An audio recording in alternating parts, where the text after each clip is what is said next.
Hello అందరికీ welcome to Samata creation. So ఈరోజు video ఏంటి అంటే క్యాన్ స్కర్ట్ అన్నమాట. ఇది షార్ట్ వీడియోస్లో పోస్ట్ చేసినప్పుడు చాలామంది అడిగారు కటింగ్ స్టిచ్చింగ్ పోస్ట్ చేయండి అనేసి. సో ఇప్పటికి కుదిరింది అనమాట. సో నేను మొత్తం ఫుల్ వీడియో మొత్తం పెట్టినా నేను. సో జస్ట్ 5 మినిట్స్లోనే అయిపోతుంది, 5 or 6 మినిట్స్లో. సో వీడియోని అయితే లాస్ట్ వరకు చూడండి, అయితే మీకు క్లియర్గా అర్థమవుతుంది అన్నమాట. సో దీన్ని ఫోల్డ్ చేసుకోవడం కూడా చాలా ఈజీ అండ్ మనం ఎక్కడికి కూడా క్యారీ చేసుకొని వెళ్ళిపోవచ్చు అనమాట, ఎక్కడికి వెళ్ళినా సరే. సో ఎక్కువ స్పేస్ అయితే ఏం పట్టది. ఇది మెత్త ఉంది కాబట్టి ఇట్లా మనం లెహెంగా తోటి స్టిచ్ చేసినాం కాబట్టి, అంటే శారీ పెట్టుకోట్ తోటి స్టిచ్ చేసినాం కాబట్టి మనం ఇట్లా రిటర్న్ వేసుకున్నాం అనుకో, అంటే లోపలికి వేసుకున్నాం అనుకో ఆ కుచ్చులన్నిటిని కూడా క్యాన్కైనా, సో ఈజీగా క్యారీ చేసుకోవచ్చు ఎక్కడికైనా సరే. జస్ట్ ఒక క్యారీ బ్యాగ్లో వేసుకుంటే ఈజీగా పట్టేస్తుంది. సో దాన్ని స్టిచ్ చేసుకోవడం అయితే ఇట్లా మొత్తం నేను ఫుల్ వీడియో మొత్తం చూపిస్తున్నా. సో వీడియోని మంచిగా చూడండి క్లియర్గా, అయితే మీకు మంచి అర్థమవుతుంది. సో ఫస్ట్ అయితే మనకి అది మొత్తం 10 మీటర్స్ వచ్చింది కదా. కొంచెం స్టిఫ్ ఉన్నది తీసుకుంటే మీకు ఎక్కువ గేరా వస్తుంది అన్నమాట. అండ్ దాన్ని మొత్తం 5 మీటర్స్గా డివైడ్ చేసుకోవాలి 2, ఎందుకంటే మనం 2 స్టెప్స్ వేస్తాం కాబట్టి. మొత్తం రౌండ్ ఇప్పుడు మనం శారీ పెట్టుకుంటుంది కదా, దాన్ని మనం సైడ్ నుంచి 1 సైడ్ ఇట్లా ఓపెన్ చేసుకోవాలి. జస్ట్ 150 ఆ రేంజ్లో వచ్చేస్తుంది మనకి శారీ పెట్టుకోటు. అండ్ కింద అయితే మనకి లోపల మనం ఇది లోపల సైడ్ వేస్తాం కాబట్టి బయటికి కనిపించకుండా, మనం బయట వేసుకునేది కొంచెం లెంత్ ఉంటుంది కాబట్టి ఇది కొంచెం లోపలికి ఉండాలి. సో దానికోసం మీరు ఇట్లా ఫోల్డ్ చేసుకున్నా చేసుకోవచ్చు, లేదంటే ఇట్లా నేను కట్ చేస్తున్నట్టు ఒక 2 ఇంచెస్ కట్ చేసుకున్నా సరే అయిపోతుంది. సో అట్లా కట్ చేసిన తర్వాత కింద అట్లా చిన్న పట్టీలాగా ఫోల్డ్ చేసేసుకోవాలి. మనం శారీకి ఇట్లా కొంగులు ఎట్లయితే ఫోల్డ్ చేస్తామో అట్లా ఫోల్డ్ చేసుకొని తర్వాత ఫోల్డ్ చేసుకోవచ్చు. సో ఫస్ట్ అయితే నేను ఆ ఫోల్డింగ్ కోసం ఒక 1 ఇంచ్ అట్లా వదిలేసి, తర్వాత మనకి క్యాన్ అది ఎంత అవుతుందో సో దాన్ని నేను మెజర్ చేసుకొని ఇక్కడ 2 స్టెప్స్ లాగా వేస్తున్నాను అనమాట. అది ఎంత అవుతుందో దాన్ని కింద మనం 1 ఇంచ్ అట్లా వదిలేసి, 1 or 2 ఇంచ్ వదిలేసి, అది ఎంత అవుతుందో మన క్యాన్ నెట్, సో దానికి మనం సేమ్ ఈక్వల్గా అంతే మార్క్ వేసుకోవాలి. అండ్ పైన కూడా అంతే, మనం 2 లేయర్స్ వేస్తాం కాబట్టి. సో మీకు ఇంకా పైన లేయర్ ఇంకొంచెం పైకి కావాలనుకుంటే ఒక 3-4 ఇంచెస్ అట్లా ఎక్స్ట్రా వేసుకొని దానిపైన మీరు మొత్తం ఇట్లా మార్కింగ్ కూడా వేసుకోవచ్చు అన్నమాట. సో రౌండ్ మొత్తం ఇట్లా చుట్టూ మొత్తం వేసుకోవాలి.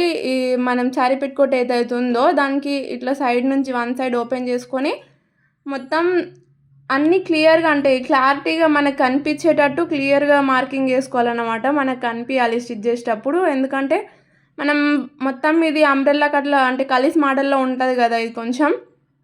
సో దానివల్ల మనం స్టిచ్ చేసేటప్పుడు కొంచెం క్రాస్ అవుతుంది అన్నమాట. సో దానికోసం ఇట్లా మార్క్ వేసుకొని పెట్టుకున్నాం అనుకో, సో దాని మీదనే మనం ఈజీగా స్టిచ్ చేసేసుకోవచ్చు. సో 2 మార్కింగ్స్ని కూడా మంచిగా మనకు కనిపించేటట్టు, స్టిచ్ చేసేటప్పుడు కనిపించేటట్టు డార్క్గా మార్క్ వేసుకోవాలి. సో అంత రౌండ్ మొత్తాన్ని కూడా సేమ్ అంతే ఎంతైతే మనం స్టార్టింగ్లో మార్క్ వేసుకున్నామో, సో లాస్ట్ వరకు కూడా లాస్ట్ ఎండ్ వరకు సేమ్ అంతే మార్కింగ్ వేసుకొని 2 లైన్స్ అట్లా థిక్గా కనిపించేటట్టు చేసుకొని దానిపై నుంచి వెళ్ళి మనం ఫ్రిల్స్ పెట్టుకోవాలన్నమాట. అండ్ ఫస్ట్ అయితే ఈ స్టిచ్ చేసే ముందు ఇది మొత్తం కలీస్ మోడల్లో ఉంటుంది లంగా కాబట్టి మనం అన్ని కలీస్ని కూడా మనం ఫస్ట్ స్టిచ్ చేసుకోవాలి. లేకపోతే మనకి కూర్చుండేటప్పుడు అట్లా కుట్లేమని వెళ్ళిపోయినాయి అనుకో, మళ్ళీ స్టిచ్ చేసుకోవడానికి అయితే ప్రాబ్లం అయిపోతుంది ఇది మనం నెట్ కుట్టిన తర్వాత. సో ఫస్ట్ టైం మీకు 2 స్టిచెస్ ఆర్ 1 స్టిచ్ ఎన్ని వేసుకుంటారో మీ ఇష్టం. సో అట్లా ఎక్స్ట్రా స్టిచ్ చేసుకున్నాం అనుకో మనకి ఎలాంటి ప్రాబ్లం ఉండదు అన్నమాట వెళ్ళిపోకుండా.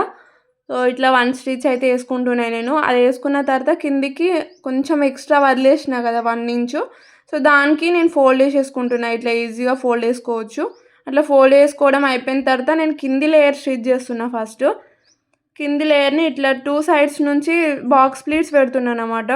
సో ఒకటి ఫ్రంట్ నుంచి వస్తుంది, ఒకటి ఇట్లా బ్యాక్ నుంచి, అంటే సైడ్ నుంచి ఇట్లా 2 స్టెప్స్ అట్లా వస్తాయి అన్నమాట ఫ్రిల్స్.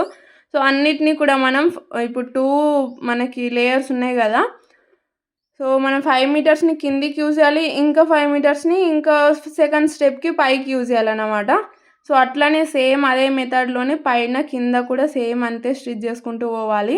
సో ఒక స్టిచ్ అయిపోయిన తర్వాత మళ్ళీ దాని మీద నుంచి ఇంకో స్టిచ్ చేసుకోవాలి, ఎందుకంటే ఇది మనం అన్నిట్లలోకి యూజ్ చేస్తాం కాబట్టి మనకు కొంచెం స్టిఫ్గా ఉంటే బాగుంటుంది. సో ఇది ఆల్రెడీ నెట్ కొంచెం స్టిఫ్ ఉంటుంది కాబట్టి సో వెళ్ళిపోతుందేమో అని కొంచెం భయం ఉంటుంది, అందుకనే ముందు జాగ్రత్తగా ఒక 2 స్టిచెస్ అయితే వేసుకొని పెట్టుకోండి. సో మీరు స్టిచ్ చేసుకుంటే మాత్రం, ఒకవేళ మీరు వేరే దగ్గర స్టిచ్ చేయించుకున్నా సరే సో ఇలాంటి మెథడ్ని ఫాలో అవ్వండి. లేదా ఇందులో ఇంకా మనం వేరే మోడల్స్లో అట్లా వేరే మెథడ్స్లో స్టిచ్ చేయించుకోవాలనుకున్నా సరే నాకు కామెంట్ చేయండి. సో ఇంకోటి కూడా నేను అట్లా స్టిచ్ చేసిన, అది ఎలా అంటే 5 మీటర్స్ ఇప్పుడు వేరే ఉంది కదా, ఆ రెండుటిని నేను ఇట్లా మొత్తం మనకి ఎంతైతే లెంత్ వచ్చిందో అదంతా 5 మీటర్స్ని ఇట్లా జాయింట్ చేసుకొని జస్ట్ వన్ కుచ్చే ఇట్లా ఒకటే లేయర్లో కూర్చోబెట్టుకున్నా సరే మనకి అట్లా కూడా చాలా ఫ్లేర్గా అనిపిస్తుంది అనమాట. సో నేను రీసెంట్గానే ఒక కస్టమర్కి అట్లానే స్టిచ్ చేసిన, మంచి ఫీడ్బ్యాక్ వచ్చింది. సో అలాంటిది కూడా కావాలనుకుంటే నాకు కామెంట్ చేయండి. అండ్ ఇప్పటివరకు మన ఛానల్ని ఎవరైతే సబ్స్క్రైబ్ చేసుకోలేరో సబ్స్క్రైబ్ చేసుకోండి. అండ్ లాస్ట్లో ఇట్లా 2 లేయర్స్ అయిపోయిన తర్వాత సైడ్కి 1 స్టిచ్ చేసుకోవడం అంతే. అండ్ క్యాన్కి కూడా లోపల నుంచి లేయర్స్ అన్నీ ఉన్నాయి కదా, అవన్నీ జాయింట్ చేసుకొని 1 స్టిచ్ చేసుకుంటే అయిపోతుంది. చాలా చాలా ఈజీ ఉంటుంది. వీడియో నచ్చితే లైక్ చేసి షేర్ చేసుకోండి. అట్లానే మన ఇన్స్టాగ్రామ్లో కూడా ఫాలో అవ్వండి. ఇంకా మంచి మంచి వీడియోస్ వస్తూనే ఉంటాయి. సో అంతే video. Bye guys, see in the next video. And ఇవే కాకుండా మీషో ఫ్యాబ్రిక్స్ తోటి అలాంటివి కూడా ఉన్నాయి. సో ఖచ్చితంగా వెళ్ళి చూసేయండి మన ఛానల్లో అండ్ యూట్యూబ్ ఛానల్లో అండ్ ఇన్స్టాగ్రామ్లో.